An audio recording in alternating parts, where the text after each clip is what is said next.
Hello friends, તો અહીંયા આજે શ્રીમદ કરુણાસાગર મહારાજ, દિવ્ય પરમગુરુ શ્રીમદ કરુણાસાગર મહારાજની આ પંચધાતુની મૂર્તિ આગળ હું એટલા માટે લઈને બેસ્યો છું કે હું એમની જેવી રીતે કોર્ટની અંદર લોકો શપથ લેતા હોય છે ગીતા પર હાથ મૂકીને કે મેં જો કહુંગા સચ કે સિવાય કુછ નહીં કહુંગા, બસ એ જ રીતે હું પણ અહીંયા પરમગુરુ શ્રીમદ કરુણાસાગર મહારાજની હાજરીમાં शपथ लूँ छूँ कि मैं जो कहूँगा आज इस वीडियो में वो सच कहूँगा, सच के सिवा कुछ नहीं कहूँगा।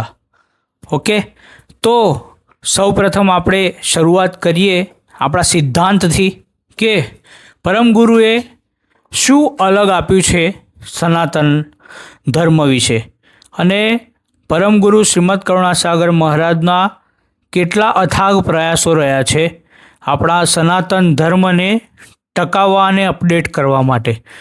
તો જે પણ લોકો આપણા સનાતન ધર્મમાં જે પણ વ્યક્તિઓ જે પણ મનુષ્યો જોડાયેલા છે એમણે થોડો જોરથી પ્રયાસ કરવાની જરૂર છે કે જેથી આપણો જે ધર્મ છે એ દેશમાં તો ખરો જ પણ વિદેશમાં પણ આપણા અસંખ્ય અનેક ગુજરાતી પરિવારો રહે છે તો એમને પણ પ્રયત્ન કરવા જોઈએ કે ભૂરિયાઓને એ લોકો લાવી શકે સનાતનમાં, કેમ કે ભૂરિયાઓ ઇઝીલી આવશે। જુઓ, તમને એક વસ્તુ એક એક્ઝામ્પલ આપું કે કોઈ પાત્ર હોય, પાત્ર મીન્સ કે ચા બનાવવાની તપેલી, તો એ ચોખ્ખી હોય તો એમાં ફટફટ ચા બની જાય, પણ એ તપેલી જો તમારી રાતની બનાવેલી ચા સવારમાં ફરીથી એના તપેલીમાં બનાવવાની હોય તો એને પહેલાં ઘસવી પડે, ઉટકવી પડે દેશી ભાષામાં, તો એ તપેલી સાફ કરવાની પછી ચા બનાવવાની, એટલે ડબલ મહેનત થાય।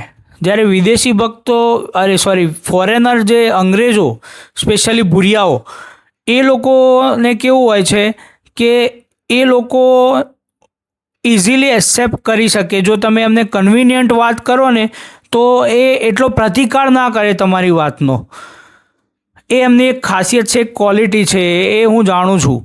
અને એ પ્રતિકાર નથી કરતા એટલા માટે જ તમારે ઇઝીલી ખાલી જસ્ટ જીસસ વિશે કહેવાનું છે કે જીસસ તો એક અવતાર હતા કૃષ્ણની માફક જ। અહીંયા અમારે પણ ઘણા બધા અવતારો થયા છે, એવી રીતે તમારે ત્યાં પણ ઘણા મેઇન અવતાર જીસસ ગણાય તમારા ક્રિશ્ચિયાનિટી રિલિજનનો। તો એ મુદ્દા પરથી તમારા જે ફ્રેન્ડ સર્કલ હોય કે જે કોઈ પણ તમને ઓળખતા હોય, ઓફિસ વર્કર હોય, ઓફિસ કલીગ હોય, દરેકને બસ એ વાત કરવાની કે જીસસ જે હતા એ અવતાર હતા। Okay, right. હવે તમારે બસ એક જ ચોપાઈ ઉપર કામ કરવાનું છે કે ખુદ કરતા અવતાર ધરત નહીં, મરત લોક કે ચોલે, જેનું ચિતવન સે હવિત સકલ કુલ તે ક્યુ ભવભર ડોલે। બસ આ ચોપાઈ પર જ તમારે એ લોકો જોડે કોમ્યુનિકેટ કરવાનું છે કે આપણા જે કર્તા માલિક છે, આપણા જે સૃષ્ટિનો આ અનંત બ્રહ્માંડોના જે ક્રિએટર છે એ ક્રિએટર કદી જન્મ ધારણ કરીને આવતા નથી। એ સુપ્રીમ ક્રિએટર જે સત્તા છે કે જે પૃથ્વી ઉપર કે મૃત્યુલોકમાં કે અન્ય કોઈ પણ 14 લોક પૈકી કોઈ પણ લોકમાં ક્યારે પણ જે સુપ્રીમ બિઈંગ છે, supreme higher being, supreme creator જેને પરમાત્મા લોકો કોક કહે છે, તો કોઈક ભગવાન કહે છે કે સર્જનહાર કહી શકાય, કર્તા કહી શકાય, માલિક કહી શકાય, ખુદા કહી શકાય, જે કહેવું હોય કહી શકાય, ગોડ પણ કહી શકાય, પણ જીસસે પોતે જ બીજા કોઈ ગોડની કદાચ વાત કરી છે। આઈ થિંક મને થોડું થિયરી ક્લિયર નથી, પણ એ તમે જોઈ લેજો કે જીસસે પોતે હું પોતે જ ગોડ છું, ક્રિએટર છું યુનિવર્સનું, એવું કીધું નથી। તો એ લોકોને ઇઝીલી આપણે કન્વિન્સ કરી શકીએ કે જે હાયર બિંગ, જે સુપ્રીમ બિંગ છે કે જેની અંદરથી આપણે છૂટા પડ્યા છીએ, જેના આપણે પાર્ટ છીએ, અંશ મીન્સ કે પાર્ટ, કે એ જે હોલસમ છે એ હોલસમ અથવા તો જે આપણા સુપ્રીમ ક્રિએટર છે, કર્તા માલિક, કૈવલ કર્તા, એના આપણે ભાગ છીએ અને એના આપણે અંશ છીએ। તો આ થિયરી તમે ખુદ કરતા અવતાર ધરત નહીં, એટલે કે આપણા જે એરાએ જે સુપ્રીમ ક્રિએટર છે એ કદી અહીંયા મૃત્યુલોક પર અવતાર ધારણ કરીને આવતા નથી, એવું આપણે એમને સમજાવી શકીએ। ઓકે, સોરી, થોડું મારે સ્પીડમાં બોલવા જોઈએ છે।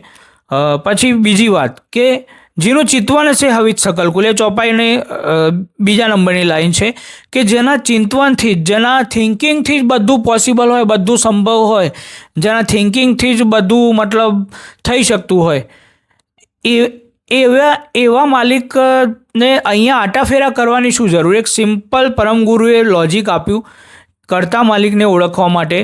સિમ્પલ લોજિક, સિમ્પલ તર્ક, કે જેને અહીંયા તમે એક્સમેન મૂવી જોયું હશે તો એક્સમેન મૂવીમાં એક ભાઈ હોય છે, એક સુપરમેન જેવો શક્તિ ધરાવતો, કે એને માથે વાળ નથી હોતા, તો એ જે ભાઈ છે એ માઇન્ડથી બધું કંટ્રોલ કરતો હોય છે, વસ્તુ આખી ટ્રક આખા મગજથી ઊંચા કરતો હોય એવી પાવર બતાવી છે. એક્સમેન હોલિવૂડનું મૂવી છે એની અંદર.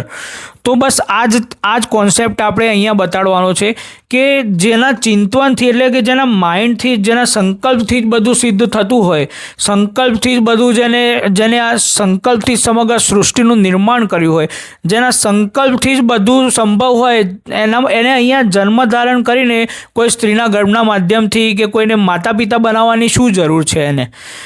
પહેલી વાત તો એ કે જ્યારે એ પોતે જ બધાનો બાપ છે તો એને માતા પિતા બનાવવાની, અહીંયા જન્મ ધારણ કરવાની, શરીર રૂપી જેલમાં રહેવાની કોઈ જરૂર છે નહીં. માટે એ ધરતા પણ નથી.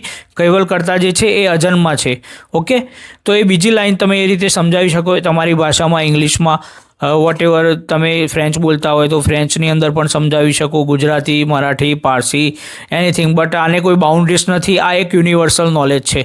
ઓકે, તો થર્ડ નંબરે જે લાઈન આવે છે ચોપાઈને પરમગુરુ શ્રીમદ કરુણાસાગર મહારાજની, એની અંદર આવે છે કે જેનું ચિંતવન છે હવિત સકલ કુલ તે ક્યુ ભવ પર ડોલે, ખુદ કરતા અવતાર ધરત નહીં મરત લોક કે ચોલે. જેનું ચિંતવન છે હવિત સકલ કુલ, એ મેં ઓલરેડી સમજાવીશું. જેની ચિંતવનથી બધું સંભવ હોય તે ક્યુ ભવ પર ડોલે, એને પાટા ફેરા કરવાની શું જરૂર છે?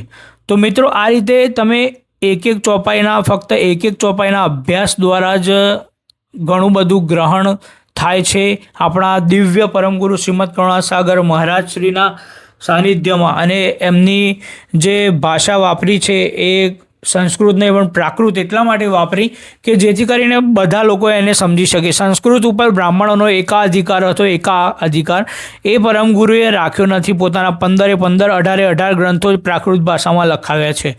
ઓકે, તો ચલો આટલું કહીને મારી વાણીને આજે વિરામ આપીશ. જય કૈવલમ. સો સત કૈવલ સાહેબ, જય સત કૈવલ સાહેબ.